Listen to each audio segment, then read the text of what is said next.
Hey guys, KiraKennedy here with day 23 in my Vlogmas challenge. For those of you who do not know, Vlogmas is a series where we'll be posting a video blog every single day in the month of December. And as you can see, I am actually back home. This is my little brother's old room. In fact, if I walk over this way, you'll be able to see the previous Hipster Ninja set, as well as the previous Lost in Stereo set, if you can see that, which I doubt you can, but I'm too lazy to try and get some lighting here. But anyways, there was a slight change of plan for the scheduling and stuff. My little brother and I were gonna go watch The Last Jedi tonight. He's actually coming up right now. He's looking at me like I'm talking to no one. He's probably looking at me like I'm crazy. I do not have schizophrenia. I'm still going to put that in subtitles. So I'm going to cut here, and next chance will probably be us talking about The Last Jedi. Hey, we are back. We just got out of the movie. This is my little brother, Mikey. Hello. And, Mikey, what'd you think of the movie? I mean, it almost played more like an Avengers movie with like the subtle bits of comedy in there. Yeah, they've been putting a lot more comedy, because I remember there was a lot of comedy in The Force Awakens, for sure. Yeah, like, I mean, it's different, but, you know, it's a nice little change from the original trilogy. Well, the original trilogy wasn't all, like, serious and you know, serious and, like, we're in war and stuff. It wasn't all that. There was, you know, comedy, too, but it wasn't as pronounced as it was here, for sure. You know, it wasn't all jokey like the prequels were. You know, like, the prequels themselves were a joke. Fair enough. I noticed there was a lot more optimism kind of in this one. Did you notice that too? Like, yeah, especially compared to Rogue One. Rogue One, you knew those characters were gonna die going in, though. That's the thing. You want to kind of talk about characters on this one, or? Sure. Yeah, okay. I think this was definitely Poe's kind of moment to shine here, because you notice he kind of got shafted in The Force Awakens? Yeah. Like, here, I mentioned this in my Day 17 vlog, but, in this movie, there was a defined character arc for Poe. In fact, I'd say he was probably the only character who had a defined arc, which totally goes against what everyone says about Rey being a Mary Sue. Especially when, you know, friggin' Anakin Skywalker, it's canon that he was a virgin birth, you know? I think the one who got shafted the most here was Finn, because his arc was very short but drawn out, you know, like. And Rose, as cool as a character as she was, and as adorable as her actress is on Twitter, she was kind of, she didn't seem like a necessary character. Yeah, like, I mean, I kind of felt like there was going to be a thing with Finn and Rey, and yeah, I think everyone did. Now it looks like Rey and Poe, which, sorry to anyone who ships Finn and Poe, that's not going to be a thing. And then just the kiss at the last minute, that seemed very awkward and very forced. At that point, it seemed like they were just throwing in random stuff. Yeah, I mean, it's still a very good movie, but there were definitely some very weak points in there. Like, we are pointing out right now that this is, I am putting spoilers in the title, so if you haven't seen the movie yet and you're watching this, we do apologize, but it's in the title. You know, there's the moment when we finally get to see Leia use the Force, and it seems like a very anticlimactic moment almost. Yeah, because, like, she uses the Force to just save herself from dying in the vacuum of space, and then she just passes out as soon as she gets in. Which, to be fair, we've had a character who clearly isn't a Jedi, doesn't have any kind of Jedi blood, who can clearly breathe in space, in the bombing area, the scene with the bombing. Yeah. So, it's a little bit weird there, I guess. Yeah. Well, I mean, to be fair, almost everyone, when the bomb bay doors open, they could still breathe in the bombers. Well, no, because you had a scene with the first bomber. That guy was clearly wearing an oxygen mask. Yeah, I guess I didn't notice that. Yeah.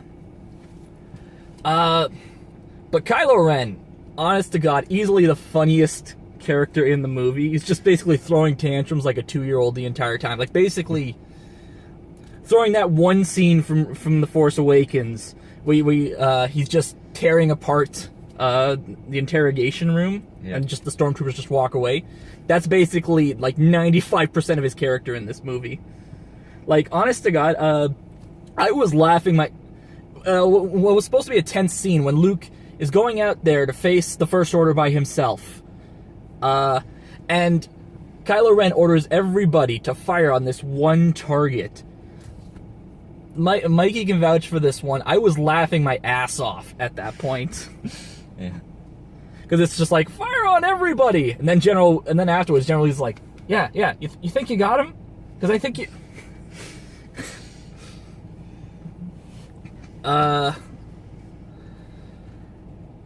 But, yeah, Leia, definitely, didn't seem like there was much for her to do in this movie, and it's kind of bittersweet. I mentioned this again in my Day 17 vlog. It's very bittersweet here, because Carrie Fisher, well, she had a commanding presence of the very little screen time she had, and it makes me wish, you know, we could have seen what would have been for Episode 9. Luke, again, very much in the same boat, very commanding presence, very, like, his acting, especially when he's explaining what happened with Kylo Ren, basically how, in a moment of weakness, he ignited his lightsaber in front of a sleeping Ben Solo, which, he caught as he woke up. That, just the way he delivered that line was so perfect. Mm-hmm. Like, you got the sense that he really... You know, you got the sense that this character was a conflicted soul at this point. Yeah. You know? Like, even his first scene in the movie, the introduction of him just chucking a lightsaber over his shoulder, yeah, it was played for laughs, but that one moment just showed that Luke is basically a broken man at this point. Yeah. Well, I mean, Luke's not the only one that's conflicted throughout the movie. There's also Kylo Ren, and... You see Rey gets conflicted at certain points. Yeah. Basically, there's this connection that's kind of entered between Rey and Kylo very early on. It leads to this very funny scene that director Rian Johnson said he actually made on purpose to show that they can actually physically see each other. Mm-hmm. It's the scene where she basically walks in on him with that shirt on. Yeah. The idea was supposed to be that it's showing that there is a visual connection there. It's not just like a mental thing. And... It's revealed that Snoke is kind of doing this as a way to kind of coax Rey over to him so that he can torture the information out of her. Basically, the information of Skywalker's location. And let's put it this way, Snoke was the biggest waste of time in Star Wars, besides probably Jar Jar. The only difference is, we got to see Snoke's death, and it was hilarious. When it was happening, like, his friends spoiled it for him. Yeah. Probably, yeah. And I just turned to him, and as he's saying this line about how he can see Kylo Ren igniting a lightsaber and killing his enemy, I'm just turning to him, because he's starting to laugh, thinking like, oh, my sides are splitting. Yeah. Because I have the sense of humor of a 2-year-old. Yeah, because, like, as he's talking about how he can see Kylo turning the saber and igniting it and killing his true enemy, you see Kylo using the Force to turn Luke's old saber towards Snoke and using it to cut him in half. Yeah, they still haven't explained where Maz found that saber, and I don't think we're ever going to get that explanation because the saber is fully and truly destroyed after a confrontation between Kylo and Rey, literally right after he kills... right after Kylo Ren kills Snoke. And this is also where we get, like, the big reveal of Rey's parents. Which was just a letdown. I still have this theory, because in my Day 17 vlog I was talking about how I think it's a red herring. Because I get this feeling that the connection between Rey and Kylo Ren, it's very similar to the connection Kylo Ren has with his mother. I think it's a familial connection. Yeah. So maybe Rey is a Skywalker. But at the same time, you'd think Han and Leia would have, shown some kind of reference to that in The Force Awakens. Yeah. Well, I mean, it's almost definitely not true that Rey's parents were just nobodies. Otherwise, they wouldn't have focused on it. Yes and no. I still do think that the reveal of Rey's parents just being drunk junkers on Jakku, I think that was a red herring. But I think, I could just as easily be wrong. And the whole fact that they put so much focus on Rey's parents just to say, surprise, Rey's parents weren't Jedis, they were just a bunch of drunks. I think the whole build-up to that could have been a red herring, just to make us think it's more important than it actually is. But overall, I definitely did still really enjoy the movie. Having seen it a second time, there were points I noticed, especially particular in the scene between Kylo Ren and Luke where they finally face off, because it's actually revealed that Luke is a force projection from the island he's staying on, with the where the Jedi Order basically originated. I think it was. He's staying at the first Jedi Temple, and he's basically using the astral projection skill from Doctor Strange. Yeah. There was one little detail I'd actually noticed at that point, because they'd always made this point to show that on this planet, this salt planet basically, it leaves clear red footsteps. Yeah. And if you notice closely, like during one of the scenes where you can clearly, the camera focuses on Luke shifting his feet, you notice there's no footprints being left there. Yeah. And even the fight itself, like, that was a very, very good fight. Even better than probably the fight between Kylo Ren, Rey, and Snoke's guards. Yeah. Although that one definitely served to show their fighting styles off very well. Yeah. Kylo Ren's a very angry berserker style, while Rey's a little more fluid with a little bit of anger mixed in as well. Yeah, but like, I'm not saying that everyone has to agree with this, but I didn't really like the fact that, he turns just for that 1 second to kill Snoke and all of his guards, and then he's just hungry for power and wants to lead the First Order by himself. Yeah, that was another wasted opportunity there, along with basically Finn's entire arc. Yeah. Because when I first saw the movie, my first reaction when Finn woke up, because it happens right after General Weasley says he's got the Resistance on the string, made me think, okay, either they're tracking Finn, or Finn's been a double agent the entire time. When it just turns out, oh no, we can track people through light speed, which it's kind of thrown away. It doesn't explain how, it doesn't explain why, it doesn't explain how they got this ability to track people through light speed when everyone else says it's apparently impossible. But like even just the rest of Finn's arc, it's like a huge chunk of it takes place on this casino planet. I can't remember what it's called.